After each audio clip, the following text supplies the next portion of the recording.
Thousands of years ago, the first man discovered how to make fire.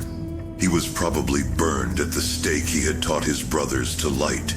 He was considered an evildoer who had dealt with a demon mankind, dreaded. But thereafter, men had fire to keep them warm, to cook their food, to light their caves. He had left them a gift they had not conceived, and he had lifted darkness off the earth. Centuries later, the first man invented the wheel. He was probably torn on the rack he had taught his brothers to build. He was considered a transgressor who ventured into forbidden territory. But thereafter, men could travel past any horizon. He had left them a gift they had not conceived, and he had opened the roads of the world. That man, the unsubmissive and first, stands in the opening chapter of every legend mankind has recorded about its beginning. Prometheus was chained to a rock and torn by vultures because he had stolen the fire of the gods. Adam was condemned to suffer because he had eaten the fruit of the tree of knowledge.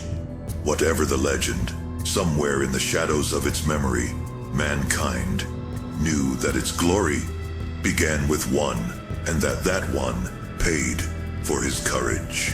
Throughout the centuries, there were men who took first steps down new roads, armed with nothing but their own vision. Their goals differed, but they all had this in common, that the step was first, the road new, the vision unborrowed, and the response they received, hatred. The great creators, the thinkers, the artists, the scientists, the inventors, stood alone against the men of their time. Every great new thought was opposed. Every great new invention was denounced. The first motor was considered foolish. The airplane was considered impossible. The power loom was considered vicious. Anesthesia was considered sinful. But the men of unborrowed vision went ahead. They fought, they suffered, and they paid. But they won. No creator was prompted by a desire to serve his brothers, for his brothers rejected the gift he offered, and that gift destroyed the slothful routine of their lives. His truth was his only motive, his own truth and his own work to achieve it in his own way. A symphony, a book, an engine, a philosophy, an airplane, or a building. That was his goal and his life. Not those who heard, read, operated, believed, flew, or inhabited the thing he had created. The creation, not its users. The creation, not the benefits others derived from it. The creation which gave form to his truth. He held his truth above all things and against all men. His vision, his strength, his courage came from his own spirit. A man's spirit, however, is his self, that entity which is his consciousness. To think, to feel, to judge, to act are functions of the ego. The creators were not selfless. It is the whole secret of their power, that it was self-sufficient, self-motivated, self-generated, a first cause, a fount of energy, a life force, a prime mover. The creator served nothing and no one. He lived for himself, and only by living for himself was he able to achieve the things which are the glory of mankind. Such is the nature of achievement. Man cannot survive except through his mind. He comes on earth unarmed. His brain is his only weapon. Animals obtain food by force.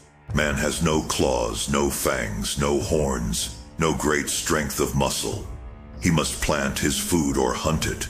To plant, he needs a process of thought. To hunt, he needs weapons, and to make weapons, a process of thought.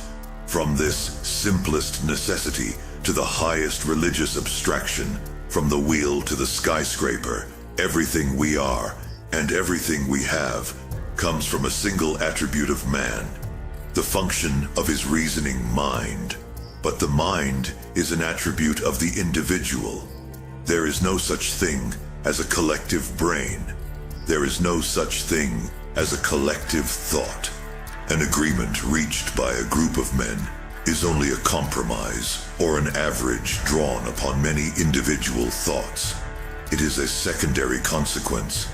The primary act, the process of reason, must be performed by each man alone. We can divide a meal among many men. We cannot digest it in a collective stomach. No man can use his lungs to breathe for another man. No man can use his brain to think for another. All the functions of body and spirit are private. They cannot be shared or transferred. We inherit the products of the thought of other men. We inherit the wheel. We make a cart. The cart becomes an automobile. The automobile becomes an airplane. But all through the process, what we receive from others is only the end product of their thinking. The moving force is the creative faculty, which takes this product as material, uses it, and originates the next step. This creative faculty cannot be given or received, shared or borrowed. It belongs to single, individual men. That which it creates is the property of the Creator. Men learn from one another, but all learning is only the exchange of material. No man can give another the capacity to think, yet that capacity is our only means of survival. Nothing is given to man on earth. Everything he needs has to be produced. And here man faces his basic alternative. He can survive in only one of two ways: by the independent work of his own mind, or as a parasite fed by the minds of others. The Creator originates, the parasite borrows. The Creator faces nature alone. The parasite faces nature through an intermediary. The Creator's concern is the conquest of nature. The parasite's concern is the conquest of men. The Creator lives for his work. He needs no other men. His primary goal is within himself. The parasite lives second-hand. He needs others. Others become his prime motive. The basic need of the Creator is independence. The reasoning mind cannot work under any form of compulsion. It cannot be curbed, sacrificed, or subordinated to any consideration whatsoever. It demands total independence in function and in motive. To a Creator, all relations with men are secondary.